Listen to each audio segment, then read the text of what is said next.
Okay, welcome to the channel. Got a good one for you today. Challenge Cutlery. I'm guessing a lot of people are liking this one. Challenge Cutlery, in business 1867 to 1928, making this pocket knife at least a 96-year-old pocket knife. I'm kind of feeling like this is probably the best shape one I've had of these old knives. I've had older knives come through, but I don't know if I've had any the same shape. It's got this two blade, kind of a jackknife kind of thing here. There is the tang stamp, Challenge Cutlery out of Bridgeport, Connecticut. And yeah, real nice shape. You know, you can kind of tell that's been sharpened down a bit, but not, you know, overly so. It's still got a ton of life in it. It's got a really nice pull on this main blade and a very, you know, nice half stop and a very good snap. This because of this monster back spring here, or spring. And then it has this secondary pen blade type thing that has been sharpened down a bit, as you can tell. You can kind of see the logo there. But again, really nice pull, really nice half stop, and a really nice snap. So it's a really good shape. I believe these are ebony handles. Maybe the only other possibilities may be rosewood, but you know, it kind of has a little light streak here on the top, but it's either that or ebony. Because I have a little catalog here, and they're all either rosewood or ebony or bone or pearl. So this isn't bone or pearl. So one of those two. No brass liners, which is kind of interesting. I don't, you know, if these were in business until 1928, that would not have anything to do with World War II, of course. But nonetheless, no brass liners, but silver nickel bolsters. You know, it's not straight down Broadway. You know, it's kind of curving. I forget which side is which. Show side. I think this is show side because it's got the bow tie badge here. So I don't know what that is called, but yeah, it's not exactly straight, but you know, give an old knife a break, right? 96-year-old. Let's see if you're straight when you're 96. Anyways, so Challenge Cutlery Company. A little bit of history. In 1877, the Friedrich Wiebusch Company purchased the B.J. Eyre Company of Sheffield, England. Shout out to Sheffield, Steel City. Among the holdings purchased was the Challenge trademark, which had been in use since 1867.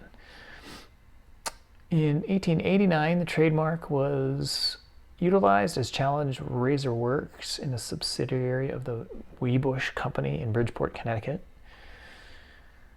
In 1889, Hatch Cutlery was purchased and Challenge Cutlery products were moved into the newly acquired Bridgeport plant. By 1928, Challenge Cutlery was no longer in business. Before 1914, some Challenge knives were imported from England and marked Sheffield. This is not marked Sheffield, so, you know, so not that, but still Challenge Cutlery. I have done a little bit of cleanup here. This isn't just straight from my grandfather's collection, but I didn't do much in the way of cleanup. You know, just kind of washed it down and shined it up a little bit, put some oil on it. So yeah, it's in just a really nice shape. I don't see anything wrong with the handles. I don't see any cracks or anything. So kind of hard to believe its age and how good a shape it still is. Let's see, maybe something there, but not really. You know, just part of the wood. You know, a little bit of tarnishing, you know, just from normal wear and stuff. But yeah, it's a really nice Challenge Cutlery knife. So far,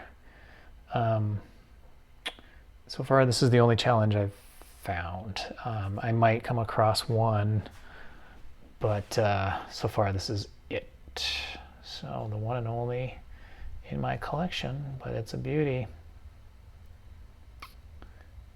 All right. Gotta say, as I'm closing this out, it is on a personal note, it's getting harder and harder for me to let these go. I still have hundreds and hundreds of knives to go. When I first started this, it was pretty easy to let them go. But as I get further down the line, it's harder and harder to say goodbye to these guys. I still am going to say goodbye to them. If I kept them around, I will probably keep a few at least, and I have a long ways to go to go through the rest. But yeah, it can be kind of sometimes difficult to it's letting go of your past and what I started this channel to do. So it's succeeding in that, but can be pretty tough sometimes. I don't think I'm going to hang on to this. I don't think I could do it justice as far as keeping it around and stuff like that. So hope it goes to a good home and somebody really appreciates it and everything. So here you go. One final look at this great pocket knife. All right, guys. Hope everybody's doing well. And that will do it for this edition. And we'll talk to you later.